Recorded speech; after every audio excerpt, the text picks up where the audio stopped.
పెళ్లి తర్వాత మొదటి సంక్రాంతిని శోభిత ఇంట జరుపుకుంటూ వచ్చేసింది నాగచైతన్య. ఇక నాగచైతన్యకి ఊహించని కానుకని అందించేసిన శోభిత తండ్రి. ఇక శోభితకి సర్ప్రైజ్ చేస్తూ వచ్చేసిన నాగచైతన్య విలువైన బహుమతి.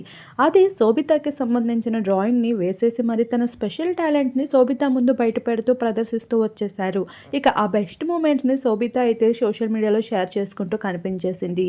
తన కోసం అంతటి ఎఫర్ట్స్‌ని అందించేసిన చైతన్యకి అయితే ఇంప్రెస్ అవుతూ వచ్చేసింది శోభిత. ఇకపోతే నాగ చైతన్యకి కార్స్ అండ్ బైక్స్ అంటే ఎంత ఇష్టమో తెలిసిందే. అటువంటి బైక్స్ అండ్ కార్స్ కోసం ఏదైనా చేస్తూ చిన్నప్పటి నుండి వాటిపైన ఎక్కువగా ప్రేమను పెంచుకుంటూ వచ్చేసిన నాగ చైతన్యకి ఇక మొదటి సంక్రాంతి వేడుక కావడంతో కొత్త అల్లుడికి ఇవ్వాల్సిన కానుకని కారు రూపంలో అయితే అందించేశారు శోభిత తండ్రి. ఇక నాగ చైతన్యకి అక్షరాల ఎన్నో కోట్లు విలువ చేసే కార్ని అయితే అందించడం జరిగింది. అది మాత్రమే కాకుండా శోభితకి నాగ చైతన్య అంటే ఎంత ఇష్టం అనే విషయాన్ని కూడా తను చూపించే ప్రవర్తనలోనే ఎక్కువగా బయటపడుతూ ఉంటుందంట. ఆ విషయాన్ని స్వయాన్ని తను షేర్ చేసుకుంటూ వచ్చింది పలు బ్రాడ్‌కాస్ట్‌లో.